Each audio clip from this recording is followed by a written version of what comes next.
Look, my purpose here is not just to dunk on a bunch of stuff that people didn't like that I really like. You see, when people have a strong negative reaction to something that you love, it can actually be very instructive to dig into what exactly they didn't like. I by no means want to suggest that anybody isn't entitled to their review or their feelings about a work. If you love a work to the point where you can't find criticism with it, either that's a very rare work indeed, or you haven't got a complete picture of its interpretation. My name is Harry Smith, and this is Pages to Practice, a YouTube channel all about taking the ideas from the world's greatest books and putting them to work. And today, I've got a selection of some books that I really like, and I thought we'd look at what other people thought were terrible about them and see if we can learn anything from doing so. I've selected books that I know that I like, but I also know are controversial.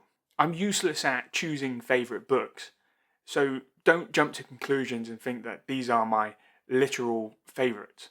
They're just 5 books that I thought would be interesting for this conversation. Let me know down in the comments your hot takes for your own controversial works that you either love or hate, and let me know what you think about some of these books. It might make an interesting video to examine what you think. For each book, I've put together 2 reviews. Each one I think illustrates a different interesting idea about the work. I've recommended The Power Broker by Robert Caro on this channel before, so it shouldn't come as any surprise that I wanted to take a look at its reviews. The Power Broker is an outstanding piece of investigative journalism which charts the rise and fall of Robert Moses, the most powerful man in New York City's history and one of the most powerful men in America. Half of all good writing is deleting. I did not find anything so revealing in this investigative work to warrant the absolute mountain of praise it has received. If you believe the US government society is spotless, non-corrupt, just, and equal, then this book may change your mind. But for anyone who has long since abandoned that naivety, there is nothing earth-shattering about this life-sucking stack of rambling administrative blah. Save your time poring through municipal bond covenants, legislative appendices, and the rest of it. I'm afraid this is the infinite jest of non-fiction, a book acclaimed and pursued for no apparent reason other than to seem intelligent. Now, I'm going to generally disagree that this book is administrative blah. In fact, the work doesn't involve that much detailed look at the actual text of the legislation or administration, so I'm not sure where people are getting this from other than believing about a work maybe they haven't fully finished. I think the greatest strength of The Power Broker is in fact how exciting it makes what is otherwise mundane. If you asked me to attend a meeting about city planning ordinance, I couldn't imagine anything worse, and Robert Caro brings the story to life. But I picked out this comment in particular because of the comment about infinite jest. That's a work that I recently tried to read by David Foster Wallace, and I've stopped reading it. I'm going to return to it at another point. It's such a mammoth read. But there is this trend at the moment where there are particular books that seem to accrete around particular types of people or interests, and this is relating this work and Infinite Jest, Go to Escher Back, 12 Rules for Life, as a sort of tech bro reading, university age men. What I thought was interesting about that was that I don't think there's any credence to this idea that these books are somehow bad because they're widely read by people who maybe misunderstand them or too young to interpret them or over-interpret them. I think there's a growing theme that if you read Infinite Jest or you read The Power Broker, then you are a certain type of person that you might not want to be associated with. But reading a book can't do that to you, so you should just read what you find interesting. I do think that this reading books to seem smart is a real phenomenon, and it's not unique to the modern age. In fact, it's probably one of the primary mismotivators of reading throughout history. So it is something to be aware of, and you should select books because you want to read them, not because you want other people to think that you're well read. This is why I don't think that memorizing quotes is a particularly important thing to do.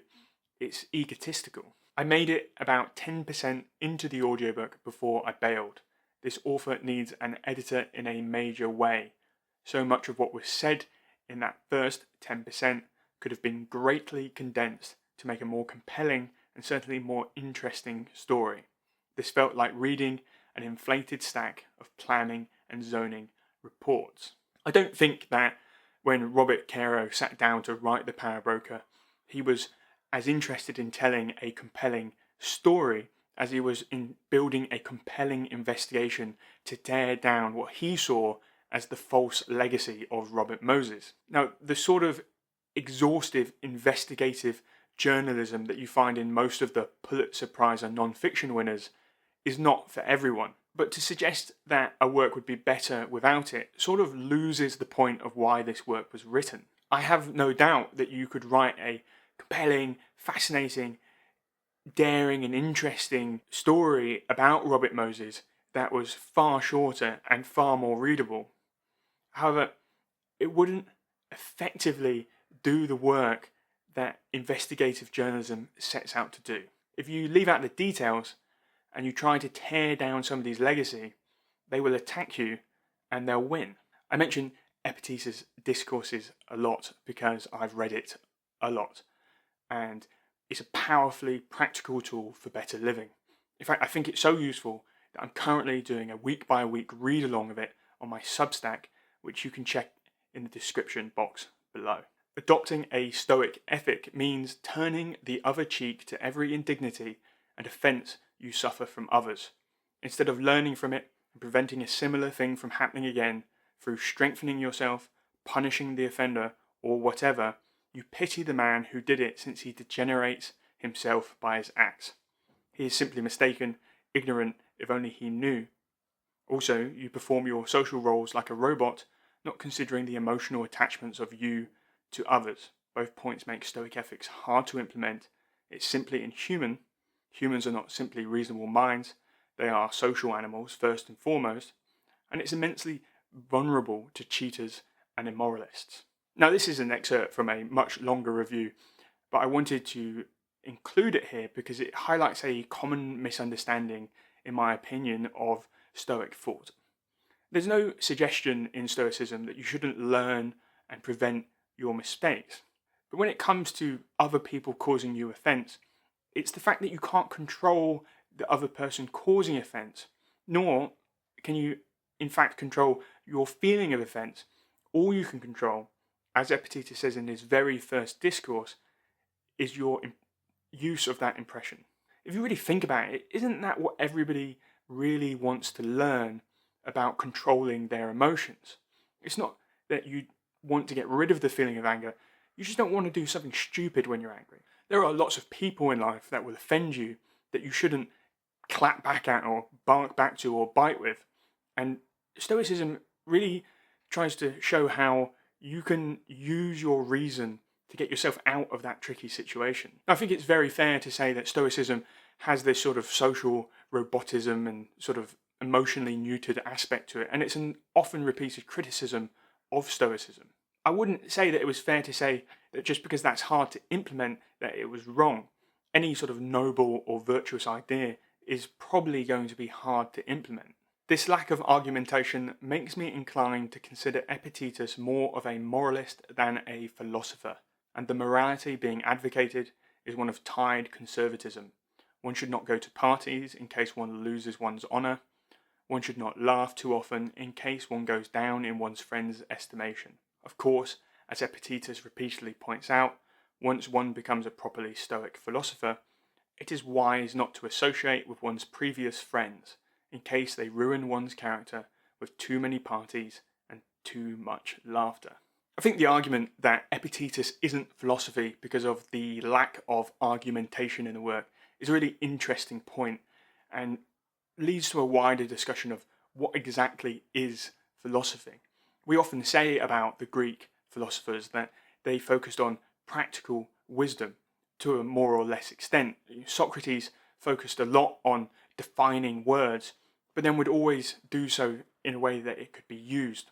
Unlike branches of modern philosophy today, which are much more logical and analytical in a sense, and are quite divorced from day-to-day life. There is an argument to be made that when Epictetus takes this practical wisdom element of philosophy to its extreme, when he refuses to discuss theory and only discuss action, that he actually loses something that makes philosophy philosophy. And it's true enough to say that Stoicism is conservative, if by conservative you mean reserved. And I definitely think it's true that as you grow, you have to leave your former friends behind. When I stopped drinking alcohol, I lost a lot of friends because all we did together was drink alcohol. I think the implicit assumption here is that being reserved is bad, which is a common one nowadays. We live in a much more emotionally vulnerable and available time, and we also associate with a certain reservedness with a sort of toxic masculinity. Turn This Ship Around by David Marquis is a short autobiographical book about the man who took the worst performing nuclear submarine in the US Navy and turned it into the highest performing by throwing out the existing rulebook and flipping the whole command structure of the Navy on its head. I'm very disappointed with the elementary leadership advice given in this book. Maybe the Navy has lower expectations than the Army, but nothing that was written in this book was a step above basic E5 leadership principles. And could your guiding principles be any vaguer? I'm not familiar with the specific E5 leadership principles being spoken about here, and I get the sense that the person reviewing this book is in the US Army and has a natural rivalry with the Navy. But what I thought was interesting about this was that one of the outcomes of this story, of the success of it, is that the ideas in it found much wider spread adoption amongst the Navy and the armed forces in general. And when a book revolutionises the way that things are done, and you read it much later, that revolution doesn't seem as revolutionary as it once was. What becomes common practice now seems obvious, even though at the time the author took great personal risk in taking on that vision. Vagueness is an intractable problem for writing about any tacit domain like leadership. If you don't generalise, there's no lesson to be learnt because it's too specific. Probably true that leadership doesn't fit the book form as the best method of teaching. I don't know. For me, it's most useless profession in the world besides teaching, the discipline that can be taught anyway. Didn't understood the book whatsoever. There are better books on leadership, for example, with very clear message and no waste of time. Start with Why, How Great Leaders Inspire Everyone to Take Action. Now, I find it amusing the idea that you'd write a book review about a book that you just didn't understand at all. You haven't really got anything to say if you haven't understood the book, and that's a valid criticism of a book, that it's confusing. If you're going to make that criticism of a book, it's worth having some evidence as to why it's confusing. As it happens, this book is very plainly written, which is one of its strengths. I do think this person gets at something that I don't like about the business book genre when they recommend Starts with Why. I like Turn the Ship Around, even though it uses many of the ideas from popular business books like Good to Great and The 7 Habits, because the story is evocative of the ideas. I find myself thinking much more often about the nuclear submarine that implemented these ideas than the ideas themselves. When you reduce a book, or so-called getting straight down to the point, you actually lose something of what makes a literature. And just because it's non-fiction doesn't mean we should strip out all of those elements. And I think non-fiction writers know this, and that's why there's this trope that every chapter in a non-fiction book nowadays starts with a story, and then that story gets left behind. There's actually something to be learned just from telling the story honestly and truthfully. I think this leads to the sort of very dead writing that most of these 250-page blog post books have. Love him or hate him, Jack Kerouac has a place on any serious reader's bookshelf, and personally I really adore the Dharma Bums. Kerouac is often attacked nowadays by applying a so-called modern lens to his literature and attacking him for a particular 1950s misogyny and sexism. And I'm not saying that those things aren't true about Kerouac, it's just if you're going to read older books, then you're going to have to throw a lot of that work away based on that criteria. You might think that's a valid thing to do, and I'm not saying that you're wrong. All I'm saying is that I think that books can still be beautiful and unique and worthy pieces of literature, even when they're flawed. I know that Kerouac is widely considered one of the great poetic seekers of the last century, but I wasn't especially impressed. The prose often felt hurried. I get the feeling that it was hurriedly composed, and some of his autobiographical detail seemed somewhat self-congratulatory, with very little more pointed introspection to balance it.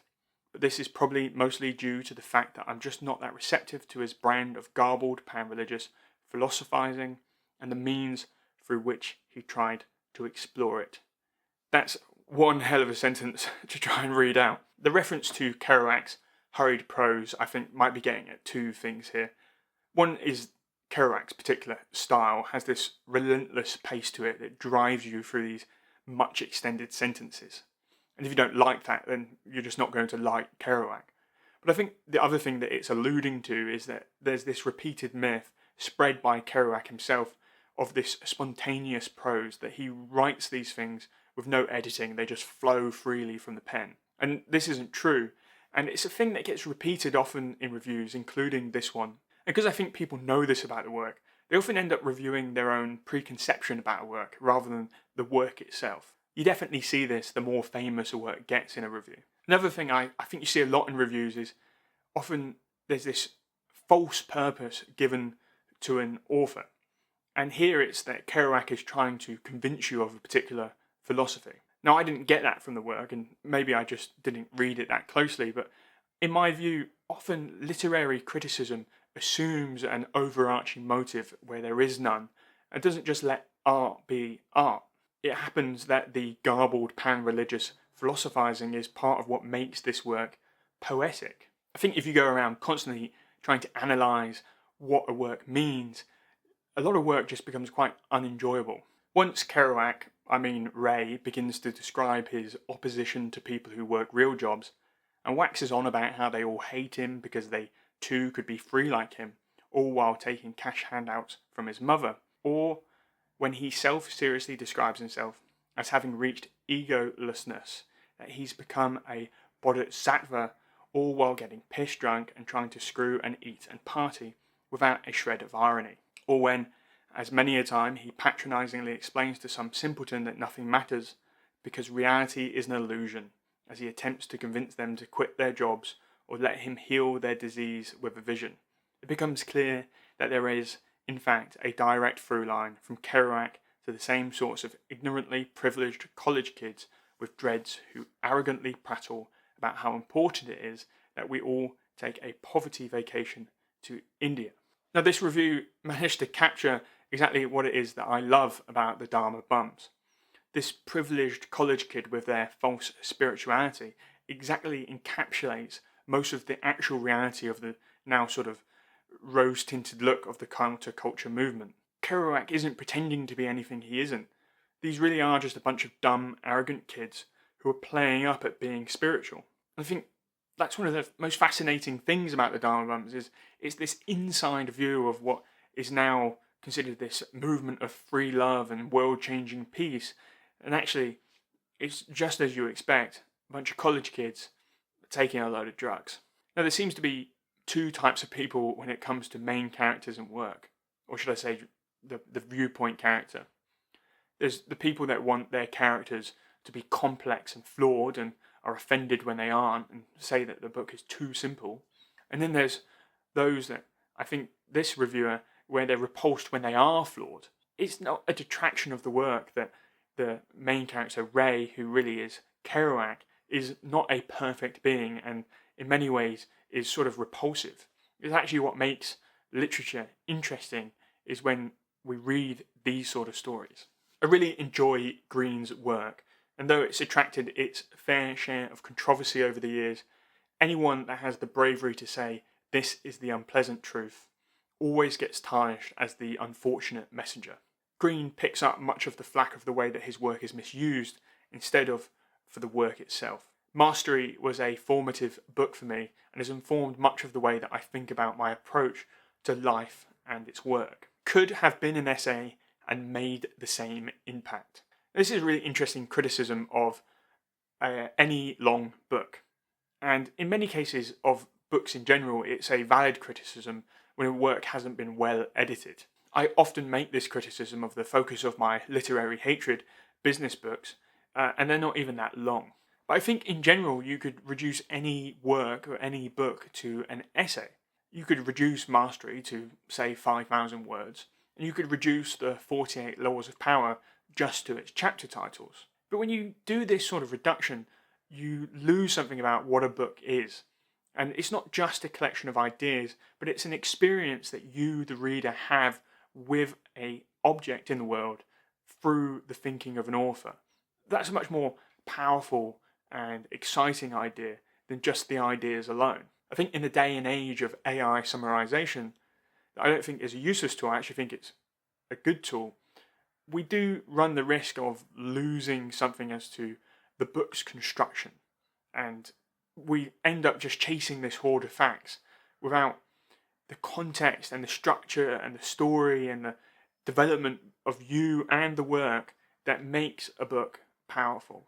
Really disappointed that this book promises it will solve your life problems, when in fact it just states the obvious of following your dreams and working really hard to get them.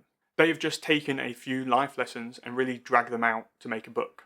I honestly think I could have probably written it myself. Now, I don't think that mastery makes the promise that it's going to solve all of your life problems. In fact, it makes the exact opposite argument that it's only you, through a huge amount of work, that can get what you want. I also think that anytime you think, I could have done this myself, then give it a go, because you'll quickly be humbled by how difficult simple things look. Robert Greene is a master of writing, and his book about mastery is masterfully written. And so any book of high quality can seem quite easy to produce. And this goes for advice as well. Any advice that's good always seems obvious, and just because advice is obvious doesn't mean it's wrong. I think it's a common mistake to go chasing books or videos or documentaries or courses looking for that one thing where your whole life suddenly falls into place. And the thing is that nobody can give this to you. You have to do it for yourself. And people hate that answer because it requires the most work. I don't think people like this, but imagine that it is actually the case that the best advice there is for achieving your dreams is to follow them and to work really, really hard. Hey, I had a lot of fun reading these reviews and talking about them in the context of some of the books that I love, and they shed a lot of light on what I loved about those books, but also maybe the things I less liked about those books. And I found this a really useful exercise in thinking critically about work that I hold to be important. And I hope that you try it for yourself. There's no reason not to go on Goodreads and look at one-star reviews, see what you agree and see what you disagree with. It's a great mental exercise. Now, links to all of these books will be in the description box, and a link to my Substack where you can read my writing. I want to thank you very much for listening to this video. My name is Harry Smith, and this is Pages to Practice.